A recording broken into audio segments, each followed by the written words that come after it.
برائیوں کو دہر میں یزید عام کر گیا، برائیوں کو دہر میں یزید عام کر گیا، حسین سے لڑا تو اپنی موت آپ مر گیا، حسین سے لڑا تو اپنی موت آپ مر گیا، حسین سے لڑا تو اپنی موت آپ مر گیا، یہ کل بھی مرد آباد تھا، یہ اب بھی مرد آباد ہے، حسین زندہ باد۔ یزید اس پورے نظام کا نتیجہ تھا جو اس سے پہلے آ رہا تھا، لیکن اس نظام میں جو گاہے گاہے تبدیلیاں آ رہی تھیں اسے دنیا نے نہیں پہچانا تھا جب تک یزید سامنے نہیں آ گیا۔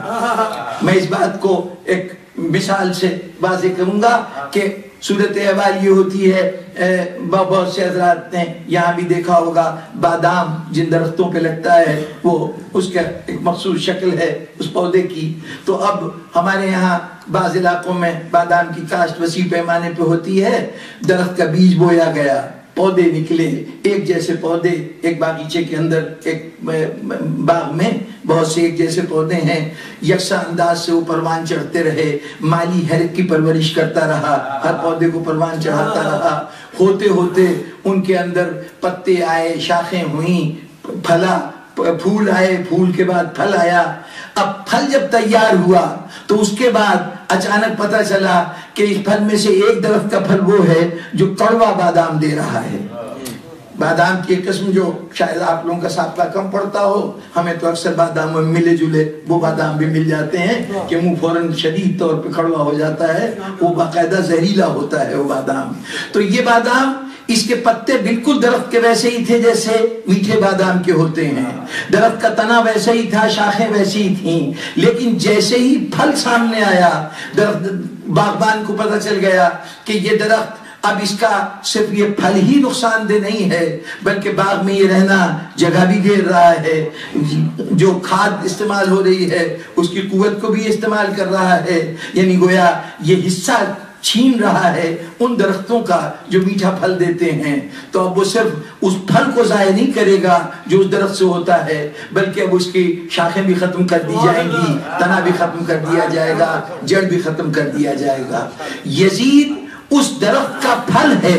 جو اس سے پہلے ہمارے سامنے بظاہر بالکل ویسا ہی تھا جیسے اسلام کا درخت چل رہا تھا،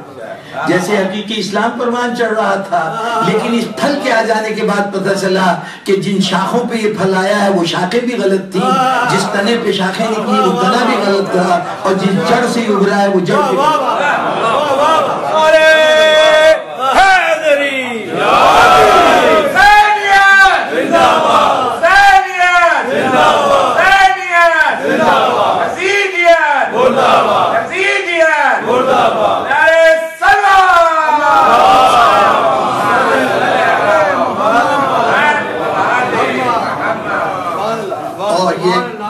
ہم سمجھ سکتے ہیں کہ اگر باغبان اپنے تجربے کی بنیاد پر، اپنے علم کی بنیاد پر صرف درخت کو دیکھ کر ابھی پھل آنے سے پہلے اس پہ پھول کھلے ہوئے ہوں یا اس کی شاخیں سرسبز و شاداب ہوں وہ کہے کہ یہ نقصان دہ ہے اس کو کاٹ دو، تو ہر دیکھنے والا جو پوری طرح سے نہیں جانتا، جو باغبان کی نظر نہیں رکھتا، وہ یہ کہے گا کہ عجیب ناسمجھ انسان ہے کہ اس کے یہاں ایک درخت جب پھل دینے کے وقت آیا تو اس وقت اس کو کاٹ رہا ہے، اس کو ختم کر رہا ہے۔ اگر کربلا کا واقعہ اس سے کچھ پہلے ہوتا، یزید کے مسند اقتدار پہ آنے سے پہلے ہوتا، تو دنیا کو پتہ نہ چلتا کہ حسین علیہ السلام کے اقدام کا اصل مقصد کیا ہے۔ اس لیے انتظار ہے کہ وہ جو شجر خلافت اگا تھا اس کے اوپر پھل آ جائے تو پتہ چل جائے گا کہ یہ صرف آج سے غلط نہیں ہے، جب سے اس کی جڑیں قائم کی گئی تھی اس وقت سے غلط چلا۔ اور اگر آپ غور کیجئے تو جتنا نظام تھا اس سے پہلے کا، وہ نظام جس نظام سے اس سے پہلے سلطنتیں بنی تھیں، وہ تمام قاعدے قانون جس سے حکومتیں وجود میں آئی تھیں، یزید کی ذات میں وہ سب جمع ہو گئیں۔ یزید کی ذات میں وہ سب جمع ہو گئی ہیں۔ اس سے پہلے حکومتیں کیسی بنتی رہیں؟ حکومتیں چند افراد کے درمیان دو چار آدمیوں کی اس خواہش کے نتیجے میں بنی کہ صاحب ہم چاہتے ہیں کہ اس خاندان کو یا اس قوم قبیلے کو حکومت مل جائے۔ اس کے بعد پھر یہ بھی ہوا کہ حاکم نے اپنے بعد والے حاکم کے لیے وصیت کر دی۔ پھر اس کے بعد ایک اشرافیہ، ایک ایرسٹوکریسی، چند افراد کا ایک مجموعہ، 6 آدمیوں کی ایک شورا مقرر کی گئی کہ یہ جو فیصلہ کر دیں گے اس فیصلے کے مطابق حکومت بنے گی۔ پھر ایک وہ دور آیا کہ جہاں عوام نے تقریباً جمہوری انداز سے پورے عوام نے جمع ہو کے مطالبہ کیا کہ اس کو مسند اقتدار ملنا چاہیے، وہ مسند اقتدار مل گئی۔ اس کے بعد پھر ہم نے دیکھا کہ ہیلے سے، مکر سے، فریب سے، طاقت کے زور پر حکومت حاصل کی گئی۔ اب یہ جو 5 طریقے سے حکومتیں بنی تھیں، مسلمانوں نے کہا ان 5 میں سے جس طریقے سے بھی حکومت بن جائے وہ شرعی ہوتی ہے، وہ حقدار ہوتی ہے۔ یعنی اگر چند افراد مل کے فیصلہ کر دیں صاحب الرائے لوگ تو ان کا فیصلہ بھی حکومت کو برحق بنا دیتا ہے۔ اگر حاکم وصیت کر دے تب بھی حکمران برحق ہوتا ہے۔ اگر کوئی شورا فیصلہ کرے تب بھی برحق ہوتا ہے۔ اگر عوام اجتماعی طور پہ کر لیں تب بھی برحق ہوتا ہے۔ اور ایک لفظ استعمال کیا گیا قہر و غلبہ، اگر کوئی زبردستی اقتدار پہ قبضہ کر لے اور امت اس کو قبول کر لے، لوگ اس کو تسلیم کر لیں تو وہ بھی خلیفہ برحق کہلائے گا۔ اب یہ 5 طریقے تھے جس کو مسلمانوں نے کہا کہ برحق خلیفہ بننے کے یہ طریقے ہیں۔ یزید وہ حکمران ہے کہ جو ان 5 طریقوں کا اجتماع ہے۔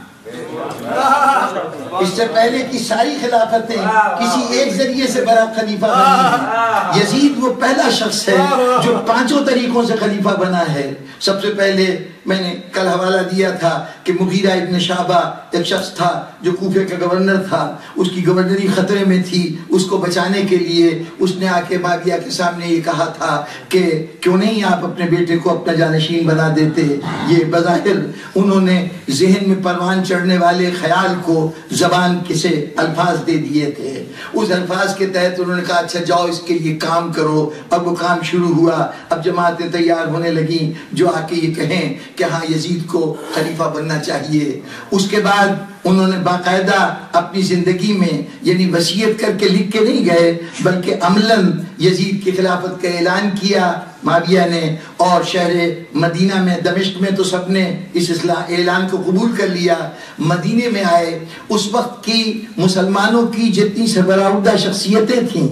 انہوں نے جیسے ہی مدینے میں یہ اعلان کیا گیا اس کی شدت سے مخالفت کی۔ حضرت عبد الرحمن ابن ابو بکر ایک شخصیت تھے کہ انہوں نے اٹھ کے کہا کہ اس نے کہا تھا معاویہ نے آ کے کہ میں نے جیسے حضرت ابو بکر اور حضرت عمر نے اپنے دور میں اپنے جانشینوں کا فیصلہ کیا تھا اسی طریقے سے میں ان کے نقش قدم پہ چلتے ہوئے یہ فیصلہ کر رہا ہوں کہ میرے بعد یزید حکمران ہوگا۔ تو اس کے اوپر فوری طور پر ری ایکشن ہوا اور عبد الرحمن ابن ابو بکر نے کہا کہ یقیناً تو غلط کہہ رہا ہے، ابو بکر اور عمر کی یہ سنت نہیں تھی۔ اس کے اوپر اس نے کہا کہ تم خاموش ہو جاؤ، تمہیں بات کرنے کا حق نہیں ہے۔ تو حضرت عائشہ نے اس پر احتجاج کرتے ہوئے کہا تھا کہ صحیح تو کہہ رہا ہے، اس لیے کہ ابو بکر یا عمر نے اپنے بیٹے کو نائب نہیں بنایا تھا، یہ تو نے بدعت کی ہے، اس سے پہلے نہیں ہوا۔ آج یزید کی حمایت میں بولنے والے کم از کم اتنا دیکھ لیں کہ مسلمانوں کے جتنے مکتبہ فکر ہیں ان سب کی عظیم ترین شخصیتوں نے یزید کی خلافت سے انکار کیا ہے۔ اپنے انکار پہ کوئی قائم رہ سکا ہو یا نہ رہ سکا ہو یہ الگ بات ہے، یا خود وہ زندہ رہا ہو بعد میں یا زندہ نہ رہا ہو، یا اسے زندہ رہنے دیا گیا ہو یا نہ زندہ رہنے دیا گیا ہو، یہ الگ بات ہے۔ لیکن اس وقت یزید کی خلافت کو مسلمانوں کے سربراہدہ لوگوں نے قبول نہیں کیا تھا، لیکن وصیت تو تھی نا حاکم کی، اس وصیت کا بھی حق موجود تھا۔ پھر آپ یہ دیکھیے کہ اہل شام نے اس کو اپنا حکمران تسلیم کر لیا اور پھر بیعت لے کر اس کا غلبہ بھی قائم ہو گیا، لوگوں نے اس کی حیثیت کو قبول بھی کر لیا۔ وہ جو بعد میں ہمارے مسلمانوں میں اور خاص طور پر ہماری مملکت میں قانون کا ایک لفظ مشہور ہوا کہ نظریہ ضرورت کے تحت، وہ نظریہ ضرورت یہی تھا کہ اگر کوئی حکمران مسند اقتدار پہ آ جائے اور اقتدار اس کے ہاتھ میں آ جائے تو اب عدالت اپنا فیصلہ کر کے اس کو اقتدار سے ہٹا نہیں سکتی، تو کیوں نہ اس کو تسلیم کر لیا جائے۔ وہ صورتحال بھی یزید کے ساتھ ہو چکی ہے۔ تمام وہ ذرائع جن کے تحت خلیفہ برحق ہوتا تھا، خلیفہ کو برحق سمجھا جاتا تھا، یزید میں وہ سب وہ طریقے جمع ہو گئے. اس مرحلے پر امام حسین نے جب یزید کو چیلنج کیا ہے، اگر وہ یزید کے مقابلے میں یہ ثابت کر دیں کہ یزید خلیفہ برحق نہیں ہے، تو صرف یزید خلیفہ برحق نہیں ہوگا بلکہ وہ سارے اصول بھی خلاف حق ثابت ہوں گے جس سے یزید نے خلاف کیا.